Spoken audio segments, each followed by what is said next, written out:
মুসলিম ভাইও খুশি, কারণ তিনি একজন কৃষক, ধান কাটা বাড়িতে আসতেছে আর এরকম ডান্স দিচ্ছে, লাগারে লাগা লাগারে লাগা। ভাবি কো রহেন রহেন, কারে দিয়া লাগাইবেন? মুসলিম ভাই কয় আমরাই লাগাবো, ধানের শীষের লোকেরা রহেন, ভেজাল আছে।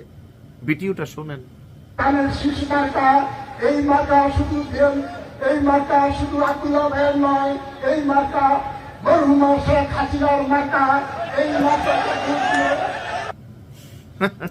ভাবিয়ে কয় অভ্যাসটা রয়ে গেছে আর কি। মরহুমা শেখ হাসিনা এই বলার পরে সবাইকে রক রক রক কাকা কাকা বইলা ফেলছে। আসলে হয় কি যে ধরেন মানে দীর্ঘদিন তো 17 বছর বাংলাদেশে ওইভাবে বিএনপি তাদের প্রোগ্রাম করতে পারে নাই। অনেক নেতাকর্মী তারা আওয়ামী লীগের সাথে মিশা গেছিল।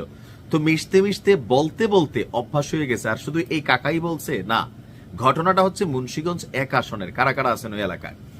তো সারা বাংলাদেশে যখন শেখ হাসিনা সরকারের পতন ঘটলো, তো অনেকে পিঠ বাঁচানোর জন্য, অনেকে যারা আওয়ামী লীগের মধ্যে লুকায়িত ছিল, বিভিন্ন দলের, বিএনপি, জামাত ইসলাম বা অন্যান্য দলের যারা ছিল বা এতদিন প্রকাশিত ছিল না, মানে বিভিন্ন কারণে এখন আবার তারা সবাই কিন্তু ঘরের ছেলে ঘরে ফিরে আসছে।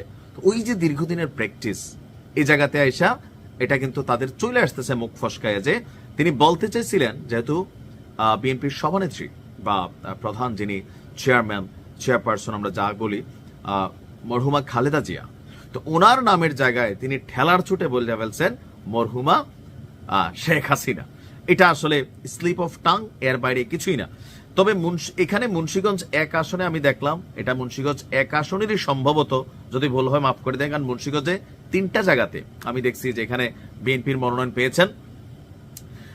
আর এই জিনিসগুলো কেন আসলে ডে বাই ডে বাড়ছে, সোশ্যাল মিডিয়াতে আসতেছে, সবাই মজা করতেছে, এটা নিয়ে ট্রল করতেছে, কিন্তু এটার কমন ফ্যাক্ট হচ্ছে, দিন শেষে রাজনীতিগুলো শহরে চলে, দিন শেষে রাজনীতিগুলো টেলিভিশনের বক্তব্য টকশোয়ে চলে, এক নেতা আর এক নেতারে চিরা ফেলে ফাইরা ফেলে।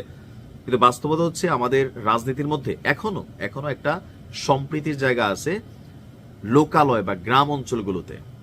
সেখানে যেহেতু নির্বাচন আসতেছে, সবার ভোট দরকার। আর এই দেশের একটা পাগলও জানে যে এই দেশে ভোটের একটা বড় বাক্স আওয়ামী লীগের নেতাকর্মীদের হাতে। বিএনপি তাদের নিজস্ব ভোট দিয়ে জীবনও পাশ করবে না, মানে ক্ষমতা যেতে পারবে না, জামাতও পারবে না। দরকার কার? আওয়ামী লীগের ভোট। এটা তো একটা পাগলও স্বীকার করতেছে। আর যার কারণে জামাত বলতেছে আসো আসো আমাদের কাছে আসো, সব দায়িত্ব নিব। বিএনপি বলতেছে আমাদের কাছে আসো, আমরা ডিস্টার্ব করবো না। কারণ আওয়ামী লীগ হচ্ছে একমাত্র ভোট ব্যাংক যারা সুইং করাবে জামাত ক্ষমতায় যাবে নাকি বিএনপিতে। তো টক শোতে যে আলাপ আলোচনা গরম, এগুলা ভাই বলার জন্য বলা, কারণ দিন শেষে সবাই তাদের আওয়ামী লীগ যে লবিংটা ব্যবহার করে। আওয়ামী লীগ তো সব খারাপ না, যারা অপরাধী ছিল পালাই গেছে, অনেকে মিথ্যা মামলা শিকার হয়েছে, তাদেরও জামিন হচ্ছে। তো এই মুহূর্তে আওয়ামী লীগের এই যে নেতাকর্মী তারা বিভিন্ন দলে যোগ দিচ্ছেন, প্রতিদিনই দেখবেন জামাতে এত যোগ দিচ্ছেন, এনসিপিতে যোগ দিচ্ছেন, বিএনপিতে যোগ দিচ্ছেন। তো তারা তো এখন ঢুকার পরে অনেক এলাকার প্রভাবশালী অনেক ব্যক্তিত্ব আছে যারা ভোট ব্যাংকটাকে কন্ট্রোল করে। তো বিভিন্ন প্রোগ্রামে তাদেরকে অতিথি হিসাবে রাখা হয়। তো সেইখানে একটু বক্তব্য দিতে গেলে আমার ধারণা এরকম স্লিপ অফ টাং, অর্থাৎ ঠেলার চোটে, বাংলা ভাষায় আমরা যদি বলি আর কি, এটা বইলা ফেলে। তবে এই নিউজ দেখা আমরা ট্রল করি আর যাই করি, নির্বাচন, ক্ষমতা, এই দুই জিনিসটার মধ্যে আওয়ামী লীগের এখানে একটা প্রত্যক্ষ সহযোগিতা লাগবে, যেই দল ক্ষমতায় যায়, যেই দল। সো সবাই চাচ্ছে যারা ভালো মানুষ আওয়ামী লীগ করছে এই ভোটগুলো যেন তারা পায়। অপরাধীদেরকে অনেকে রাখতে চাইবে না, এটা স্বাভাবিক, কিন্তু যারা আওয়ামী লীগ করছে বা আওয়ামী লীগ মনা বা আওয়ামী লীগের পরিবার, তাদের ভোটগুলোর জন্যই সবাই আসলে উঠে পড়ে লাগছে। আর এখান থেকে এরকম ঘটনা ঘটছে। ভালো থাকুন, আসসালামু আলাইকুম।